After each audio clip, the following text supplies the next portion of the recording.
I still remember the way that phone call felt. I was standing in the basement of First Baptist, elbow deep in potato salad, the kind you only make for church suppers and funerals. The fluorescent lights buzzed overhead, and the linoleum floor held 50 years of scuff marks. Miss Carroll was stacking styrofoam plates on the counter, humming some hymn under her breath, and Pastor Jim was fiddling with the old coffee urn like it was a second pulpit. The air smelled like green beans cooked too long and lemon pledge. My phone lit up with Noah's name, my boy. I wiped my hands on a paper towel, already smiling because I thought he'd be excited. I thought he'd be calling to tell me about a tuxedo fitting, or maybe to ask about the family recipes I'd promised to hand to the caterer. "Hey, Ma," he said. His voice, I knew right away something was off, tight, rehearsed, like he'd practiced it in the mirror. Then he said the words that shifted my whole world. "Vanessa wants to keep it small. Just her family. Less complicated. Could you just send the deposit? We'll handle the rest. Just send the money." I froze, the spoon still in my hand, mayonnaise sliding back into the bowl. At first, I thought I'd misheard. Maybe the connection was bad, maybe the echo of the basement distorted it. But then he repeated it. Just her family, and it landed like a stone in my stomach. I felt my cheeks go hot, though the basement was always chilly. Miss Carroll must have noticed because she paused in her stacking and tilted her head at me. "You all right, Rachel?" I forced a smile that tasted like pennies. "Fine." On the phone, Noah exhaled with relief, like a man who had finally set down a heavy box. "Thanks, Ma. Love you." And then he hung up. I stood there in the hum of that church basement, surrounded by the clatter of serving spoons and the smell of potluck casseroles. And I thought, is this what all my years have boiled down to? A check in the mail. "Here's what you need to know about me. I keep things neat. My pantry is labeled, receipts are sorted by date, and I can tell you where every casserole dish in this county came from and who it belongs to. I run the books for Whitmore and Sons Hardware, even though there's only one son left now and he hasn't worked behind that counter since high school. I sign too many checks to ever forget what it means when your name is the one on the line." That night, I went back to my yellow house with the porch swing Richard hung the summer before his heart gave out. 20 years gone, and that swing still sings when you sit in it, chain-rubbing metal against metal like an old song.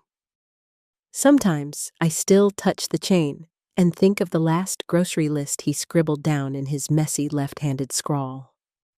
Milk, light bulbs, fix porch chain. He never got to that last one. I sat at my kitchen table, pulled out a manila envelope from the drawer, scraped together savings hope folded thin as tissue, and laid it next to my ledger. For a moment, I saw it the way I'd always dreamed my son in a suit, my sisters bringing plates of food, cousins in boots crying happy tears, laughter filling a room big enough to hold generations. I wrote the number on the check. It looked too big sitting there on the page like a stranger in my own kitchen. It hadn't started with that call, though. Looking back, the cracks were already showing. A week earlier, I'd met Vanessa and her mother Cynthia at the Bluebird Diner. Dot poured our coffee and slid pie under our noses like it was contraband. I had a folder full of venue brochures spread on the Formica table, corners dog-eared sticky notes everywhere. Cynthia leaned in across from me, white sweater crisp as snow. She has that look moneyed, polished, every hair in place. "Rachel," she said, squeezing my hand with a smile that didn't touch her eyes, "we are just so thrilled." She paused, letting that fake sweetness hang, before she added, "Of course, Vanessa's always dreamed of something refined." Her hand swept toward the window, toward the grain elevator, the church steeple, the old used tire lot, everything that is my town. No offense. I swallowed hard. Of course. Vanessa tapped a glossy nail against one brochure. "The conservatory at Riverstone has a glass ceiling. It'll photograph beautifully." She said it like she was already the star of a magazine spread. Dot raised an eyebrow at me, bless her, and said, "You tell that string quartet they'd better learn Fishing in the Dark, or half your guests will riot." Vanessa blinked confused, like Dot had spoken a foreign language. I should have heard it then. The distance. The dismissal. But I told myself I was imagining it. A few days later, we met at the event planner's office above the bakery. Lila the planner spread swatches and sketches across a polished oak table. She's the kind of woman who can juggle a barn fire with one hand and still find your color palette with the other. I was sitting there trying to picture soft blue candles and rented linens when Vanessa put her glass of water down with a sharp click. We're keeping it really intimate. Just my family. It reads cleaner in photos. Cleaner in photos. The room went still. Lila's pen stopped. Her young assistant Maddie flicked her eyes at me, then back to the paper. Cynthia cleared her throat and added, "It'll be more tasteful." Tasteful, refined, clean. Words that sounded like bleach poured over everything I loved. My sisters, who laugh too loud. Cousins who bring deviled eggs in Tupperware. Pastor Jim who tells long stories that bend the whole room around him. My family. Erased, I opened my mouth, but before I could speak, Maddie's voice cut through quiet but firm. She didn't even look up. Just a reminder Rachel's the account holder on all vendor contracts. So approvals will need her signature. The words landed like a thunderclap no one else seemed to hear. Cynthia's smile froze. "We'll sort out the paperwork later." But Maddie's eyes flicked to mine just a second, just enough. And in that glance, something shifted. I wasn't powerless. On the way out, Maddie pretended to stumble, slipped a sticky note into my hand. In her neat, loopy handwriting, Primary R. Whitmore. "Cancellations require your signature." I tucked it in my pocket like contraband. My heart was still pounding when I stepped into the sunshine. That evening, I sat on my porch swing with the grocery list and the sticky note side by side, the chain singing its tired little song above me. Across the street, the radio blared one of Cynthia's husband's car ads, his smooth salesman voice promising luxury for 0% down. I turned the dial until all I could hear was static. Noah texted later a picture from Vanessa's parents' house. A long dining table napkins folded into swans, candles flickering. "Planning dinner," the caption read, with a little heart. In the background, Vanessa raised a glass like she was toasting herself. I stared at the photo until the swans blurred into fists. That's when I knew. Something had broken. Maybe not all at once, but like a hairline crack in glass, spreading out faster the longer you stared. I pressed the sticky note between my palms and whispered the promise I'd made to my son the night his father died. I will show up. I will not disappear. That was the night I realized this wasn't just about a wedding. It was about erasure, about being told I didn't matter. And it was the night I decided quietly, firmly, that they were wrong. Because my name was on the line. And in this life, names on lines matter. You ever notice how silence can feel heavier than shouting? That's what those days felt like after the diner meetings and the sticky note revelation. Everyone else was busy clinking champagne flutes and posting filtered engagement photos. Meanwhile, I walked through town carrying something I couldn't yet name. Not anger, not grief. Something quieter, something sharper. I didn't storm out of meetings or slam my phone on the counter. That's not how I was raised. Down here we say our prayers, we bake our pies, and we let people underestimate us while we plan. But my silence wasn't weakness. It was gathering. The first little pushback came when I stopped by the florist. It was a Tuesday morning, the kind where Main Street feels like it's still asleep. The bell on the shop door jingled, and out came Marlene with a pencil in her messy bun and soil under her nails. She's been doing church flowers for 30 years. She knows every bride and every funeral. She knows the stories nobody else repeats. "Oh, Rachel," she said, wiping her hands on her apron. "I've got the order here for Vanessa's wedding. Orchids, hydrangeas, peonies. Lord, it looks like a governor's ball." She winked. "Guess you'll be signing the check." That word signing rang in my ears. "Not yet," I said. "Hold the order." She tilted her head. "Everything okay?" I smiled that sugar-sweet smile Southern women use when their blood runs hot. "Just a matter of clarity, Marlene. I'll let you know when we're ready to move forward. Her eyebrows rose, but she nodded slow. She's seen enough family politics to know better than to pry. As I walked back out, the sticky note burned in my pocket like a live coal. Cancellations require your signature. That night, Noah called. His voice carried that nervous energy of a man who knows he's caught between two fires. Mom, Vanessa said the florist put things on hold. Did you change something? I stirred the pot of beans on my stove, the steam fogging the window. I just pressed pause. I said calm, even. Until certain matters are sorted out. Mom? His sigh rattled through the line. Please don't make this harder. Vanessa's been planning her whole life for this. She may have her vision, I said softly. But you remember this, Noah? It's not just her wedding. It's yours. It's ours. And if your family isn't welcome, then no one's walking down that aisle. The silence that followed was sharp enough to sting. Finally, he muttered, I'll call you later, and hung up. I stood there in my kitchen beans, bubbling, the clock ticking loud, and for the first time in months, I didn't cry.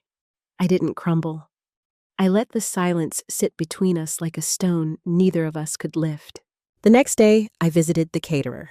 Benson's Barbecue is a third-generation place, sawdust on the floor, neon pig in the window, smoke that clings to your clothes like memory. Old man Benson himself came out from the back when he saw me. Rachel heard about Noah's big day. You must be proud. I am, I said, voice steady. But I need you to freeze the order. Nothing moves forward till I say so. He blinked, surprised. Everything all right? It will be, I told him. Just keep my file at the top of the stack. When I walked out, the smoke in the air didn't smell like loss anymore. It smelled like resolve. Now here's the thing Vanessa and Cynthia didn't notice at first.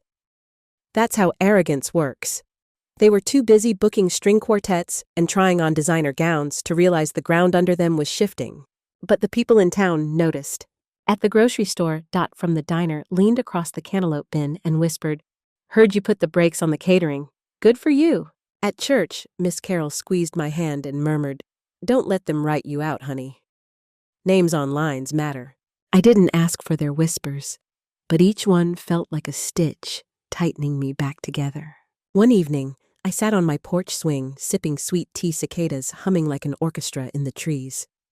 I watched the neighborhood kids ride their bikes past wheels flashing in the twilight, and I thought about all the years I'd spent making sure Noah had shoes for basketball, money for gas, a clean shirt for prom. I thought about the nights I'd sat in this very spot ledger, open, balancing pennies to stretch into meals. How every victory of his had felt like a medal pinned to my chest. And now, after all that, they wanted me silent, invisible, a checkbook with no face. I rocked slow, the chain creaking above me, and whispered, Not this time. A week later, I got another call, this time from Cynthia herself. Rachel, she said, her voice smooth as cream over ice. There seems to be some confusion. The vendors are saying everything's on hold. Yes, I said simply. Well, she chuckled, that brittle laugh that cuts more than it soothes, Vanessa, and I just assumed you'd trust us to handle the details. After all, you've done enough. You raised Noah. This is our turn. Her turn. I closed my eyes, pressing my thumb against the old grocery list in my pocket. Milk, light bulbs, fixed porch chain. Richard's handwriting anchoring me. Cynthia, I said, voice honey smooth but lined with steel, nothing moves forward without my approval. That's not confusion. That's the contract. There was a pause on the other end.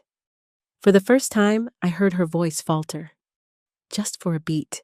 Of course, she said quickly, regaining her footing. Well, we'll talk soon. When she hung up, I let out a breath I hadn't realized I was holding. That was the first time she understood I wasn't going to roll over. But here's the quiet truth: standing up for yourself doesn't always feel strong at first. Sometimes it feels lonely.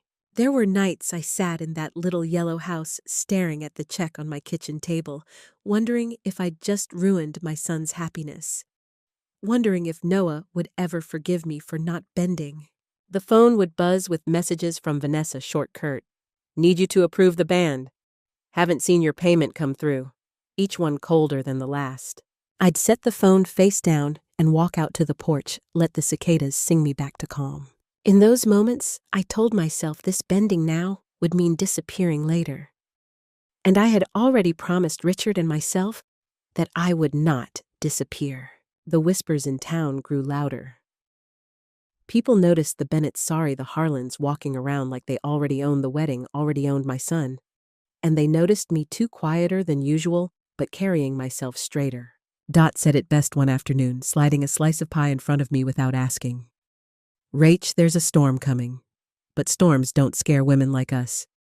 We've lived through worse. I smiled faintly, fork in hand. This one's gonna break wide open, Dot. She nodded. Good. Let it. Some people need to see lightning before they believe in thunder. And so I kept waiting. Quiet. Patient. Collecting strength the way some folks collect stamps. I wasn't planning revenge, not the way people think of it. I was planning dignity. A reminder. Because if Vanessa and Cynthia thought they could erase 30 lives with a wave of a manicured hand, they were about to learn something I'd known my whole life: roots run deeper than money. And mine weren't going anywhere.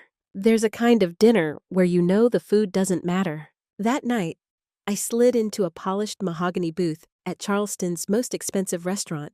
Or maybe I should just say the kind of place where you don't see prices on the menu, just adjectives like refined and seasonal.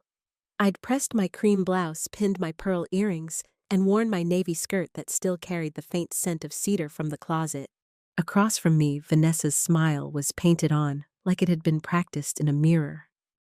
Beside her, Cynthia radiated the calm arrogance of a woman who's never had to split a bill.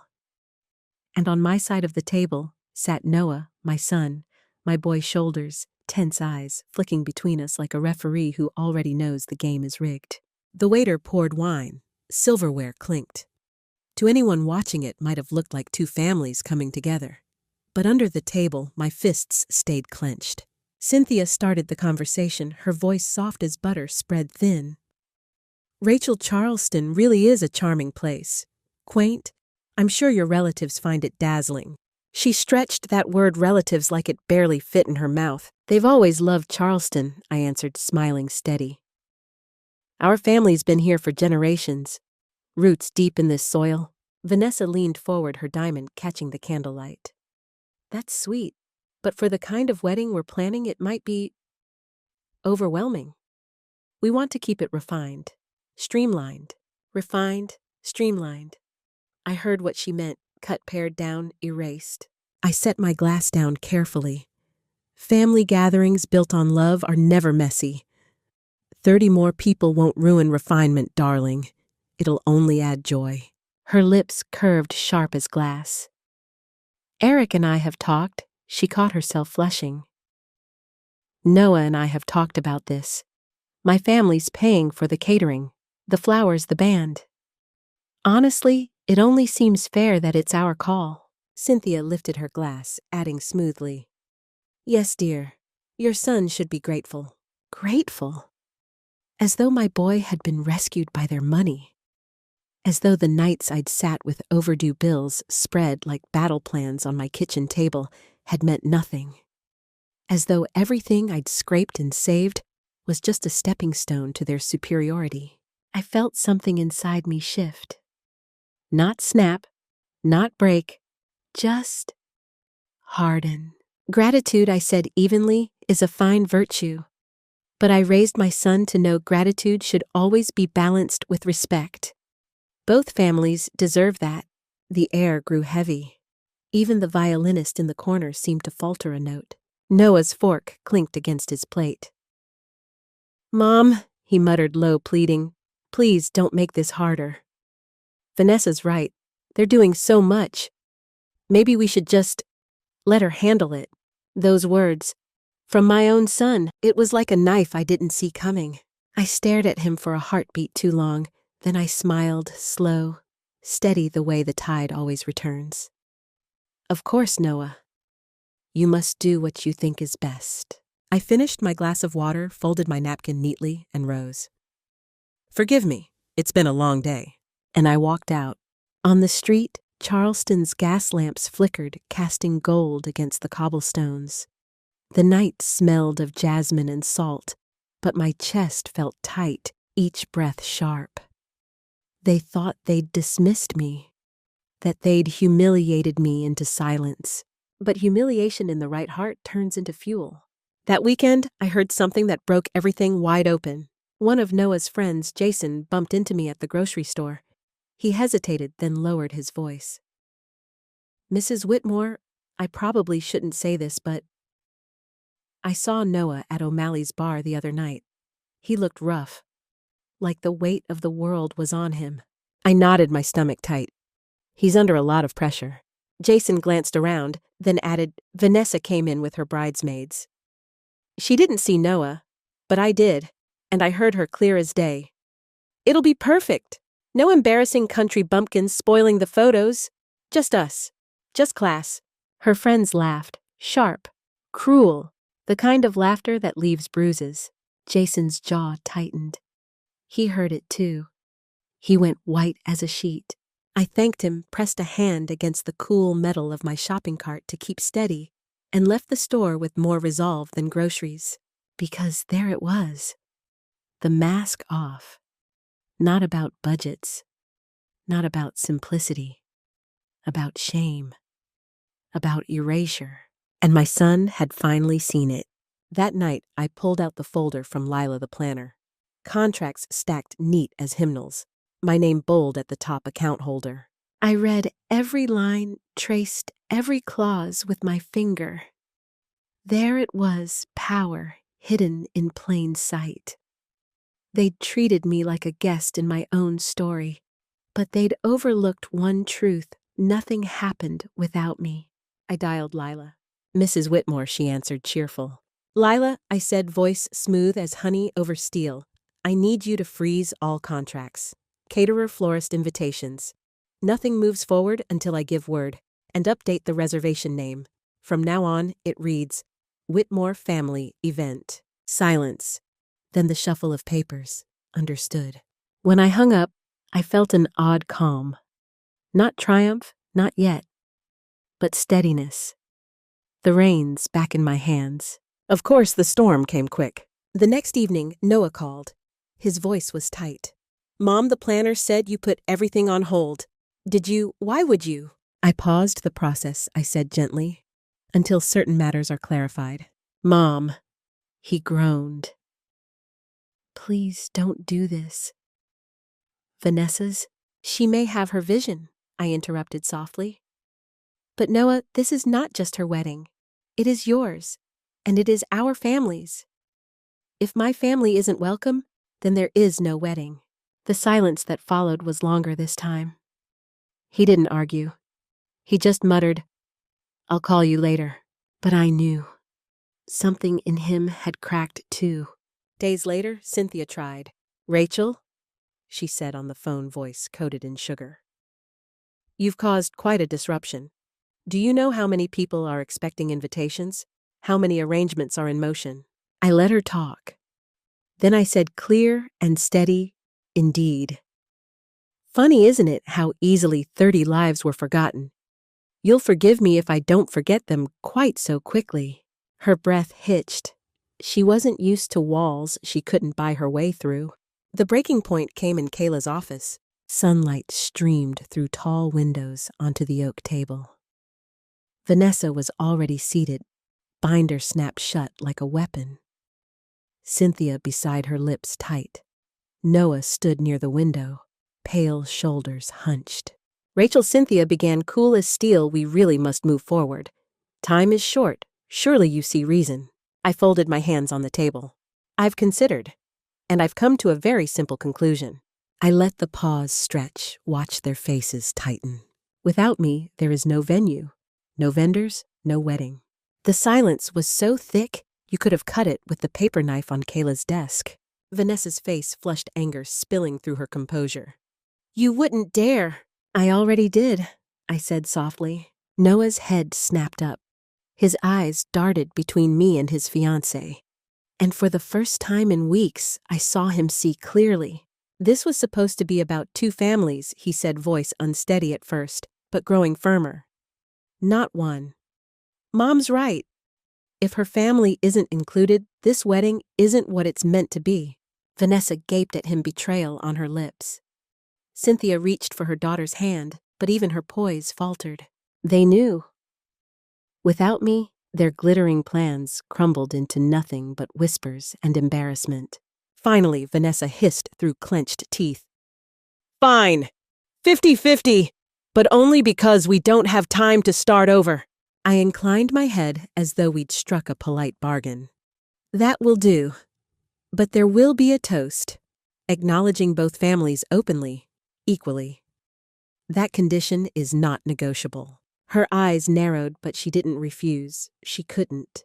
When I walked out into the Charleston sun heat wrapping around me like armor, I felt something I hadn't felt in months. The balance had shifted. They thought they'd erased me, but now they knew without me there was nothing. And I wasn't about to let them forget it. The funny thing about power, it never shifts in silence. Once you pull the rug out, the whispers travel faster than the truth itself. That's what happened after the meeting in Kayla's office. I walked out, steady pearls cool against my collarbone, sun blazing down like a blessing. But inside those walls, Vanessa and her mother were left scrambling, clutching their binders like lifeboats. And in a small town, that kind of scrambling never stays private. The first ripple hit at church. 2 days later, after the Sunday service, Miss Carroll cornered me near the lemonade table.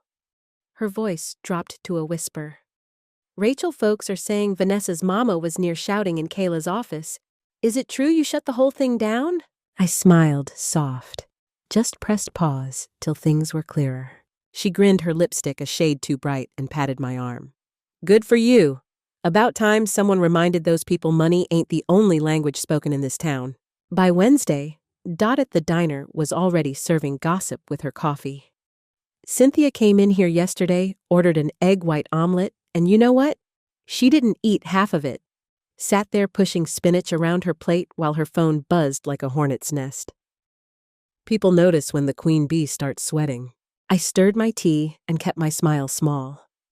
Inside, though, I felt something steadier than satisfaction, validation.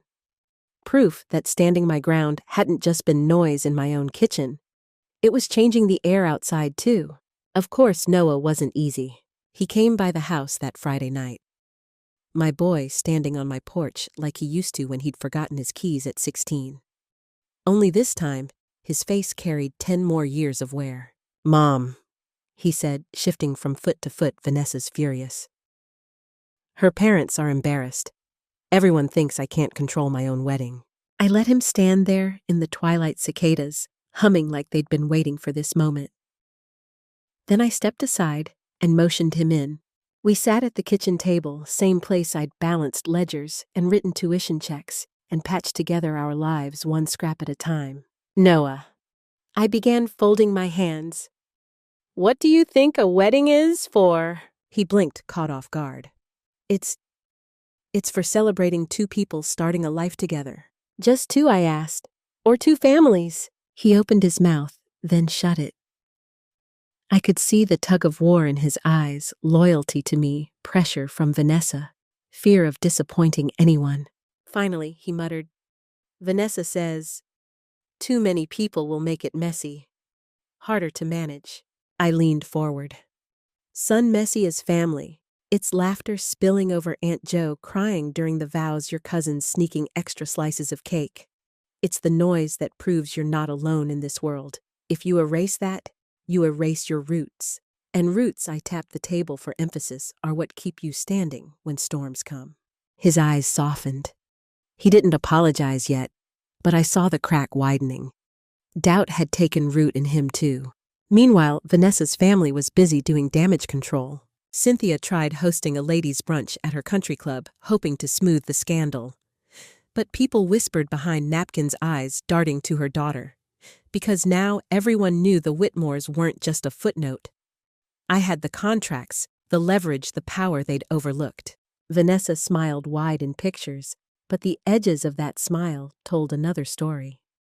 It's hard to play queen when the town already knows the crown is borrowed. I, on the other hand, began rebuilding quietly. I called the vendors one by one. Marlene at the florist. Switch out the orchids, I said. Give me magnolias, hydrangeas, and sunflowers. Flowers that say, welcome not warning. Old man Benson at the caterer. Keep the barbecue. Add deviled eggs, cornbread peach cobbler. Food that fills bellies, not just photographs. Even the band. Play hymns for the grandparents' country, for the cousins' Motown, for the dance floor. We're not curating an image. We're making memories. Each change stitched the wedding back into something real, something ours. And my sisters, Lord, they rallied like soldiers. Sarah called from Kentucky. You just say the word Rach and I'll drive down with 3 pies and a trunk full of folding chairs. Helen dropped off lace tablecloths, heirlooms yellowed with time but sturdy as ever. Use these, she said, her voice rough. Mama would want her hands on those tables. Even my cousin Ray, who never shows up to anything sober, came by with his old pickup. Need hauling? He asked, sheepish. For the first time in weeks, my house rang with voices again. With loyalty, with laughter. Noah noticed. He came by one evening while Sarah and Helen were fussing over mason jar centerpieces. He stood in the doorway watching as my sisters argued about whether the candles should float or sit in sand. They all came, he asked softly. Of course, I said. Family shows up. His throat worked like he wanted to say something more.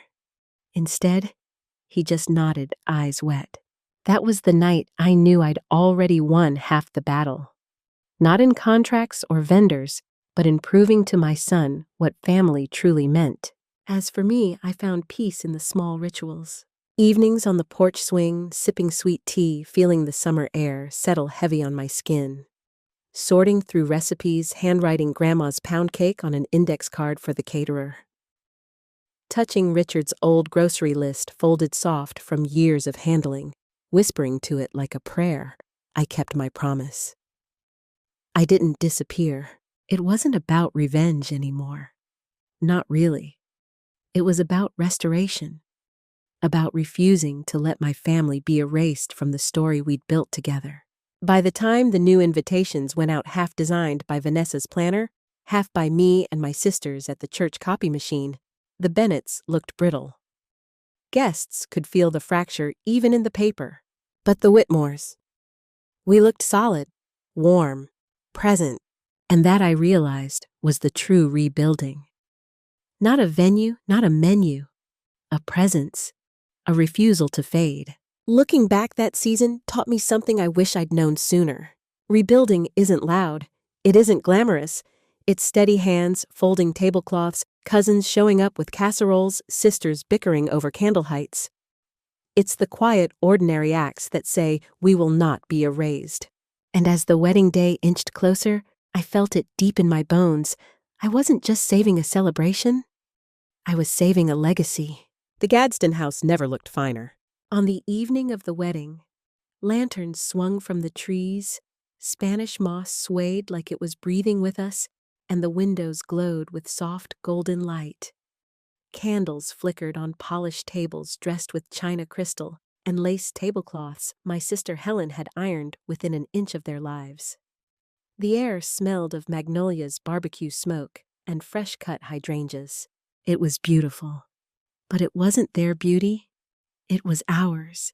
Because if you looked close, you'd see the fingerprints of my family everywhere. The mason jar centerpieces Ray had hauled in his pickup. The peach cobbler Benson insisted on adding to the menu because Rachel said so. The hymn list tucked into the band's set songs my mama used to hum when she hung laundry in the yard. We weren't erased. We were here. Walking through that room, I felt something I hadn't felt in months. Peace. Everywhere I turned, a cousin's laugh echoed, an aunt's hand squeezed mine, a niece twirled on the dance floor in her Sunday shoes. The Chandlers, my Chandlers, filled that grand space with warmth and noise. We didn't blend into the Bennetts' polish. We stood beside it, unashamed, unhidden. Vanessa sparkled at the head table, her gown glittering like a trophy. Cynthia sat beside her posture, perfect glass of champagne, raised in polite conversation with the mayor's wife. On the surface, they still looked untouchable. But if you looked closely, you could see the tightness at the edges of Vanessa's smile, the stiffness in Cynthia's shoulders. Because they knew. Everyone knew. They'd tried to erase 30 lives, and I'd written them back in. When the time came for toasts, the clinking of crystals silenced the room. I rose slowly. My gown whispered against the floor. Pearls at my neck caught the candlelight. I held my glass steady, though my heart thudded like a drum. My dear friends, my beloved family, I began, voice warm but carrying clear. What a joy it is to see us gathered here, not as two halves, but as one whole. Tonight is not only about Noah and Vanessa. It is about the Whitmores and the Harlans, about roots entwining, about two families choosing to stand together. I let my eyes sweep the room, linger on the faces of my sisters, my cousins, Pastor Jim, who sat beaming in the corner, tears already wetting his cheeks. Now, I continued softer, it's true. There was a time when it seemed some might be left behind. Forgotten. A pause deliberate. But love has a way of correcting its path. Love remembers. Love insists on inclusion. And so here we are, every seat filled, every heart accounted for. A ripple of murmurs moved through the room. My relatives lifted their glasses, high pride shining in their eyes. Across the table, I saw Cynthia's lips tighten, Vanessa's smile flicker. They knew, as did everyone listening, that my words weren't just sentiment. They were truth polished into courtesy, delivered with grace sharp enough to cut. I raised my glass higher. To family, all of it. May this union remind us that wealth fades, beauty changes, but loyalty endures. To Noah and Vanessa, the chorus of clinking crystal rang out like an amen. I sat down slowly, pulse steady, my hand firm on the stem of my glass. For the first time in months, I felt peace wrap around me like a shawl. And then Noah stood. He looked pale at first, his eyes darting between me and his bride. But when he spoke, his voice was strong, clear. I want to thank my mother, he said. The room stilled again. She gave me more than life. She gave me values. Every success I've had, every moment that brought me here, it's because of her. Tonight is possible because of her. He raised his glass to me, his voice firm. I am proud. Proud to be her son. Proud to have both families here. Proud to begin this marriage with honesty and balance. The words struck through the hall like a bell. My sisters erupted in applause. Cousins whistled. Pastor Jim shouted, "Amen." Even the mayor's wife leaned forward, eyes shining with something like respect. Across the table, Vanessa's smile faltered, thin as glass. Cynthia looked away, her face set in stone. But me, I sat still, a small smile curving my lips. Not gloating, not cruel, just satisfied. My dignity restored. My family's place secure. Balance reclaimed. Later, as the music swelled and couples took to the dance floor, Noah slipped over to me. His tie was loose, his face flushed. "Mom," he whispered, leaning close, "I'm sorry for all of it." His eyes shone. I should have listened sooner. I touched his cheek the way I used to when he was small. You listened when it mattered. He swallowed hard, then pulled me into a hug that smelled of sweat and champagne and redemption. And in that moment, I knew no diamond, no chandelier, no string quartet could ever shine brighter than this. As the night wound down, I stepped outside. The Charleston air was thick with jasmine, the cobblestones glowing under the lamplight. I leaned against the railing, listening to the faint hum of music inside, and let my thoughts drift. Life has a way of testing how much dignity we are willing to defend. Money, appearances, even grand weddings, none of it matters if respect and loyalty aren't the foundation. I learned that silence isn't always weakness. Sometimes it's the gathering of strength before the truth is spoken. I learned that family bonds are not negotiable, not for convenience, not for appearances. And when those bonds are threatened, you must stand firm no matter the cost. And I learned that sometimes revenge isn't loud.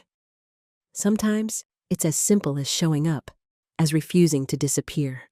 Weeks later, people were still talking. Not about Vanessa's gown, though it was stunning. Not about the venue, though it was elegant. Not even about the band, though they played until midnight. They talked about the toast. About the mother who stood tall, who reminded everyone what weddings are truly for.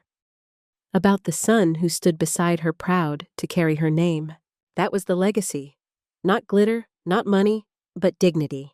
Now, when I sit on my porch swing in the evenings, the chain still creaks the way Richard left it. I sip my sweet tea, listen to the cicadas, and feel the magnolia blossoms drifting in the air.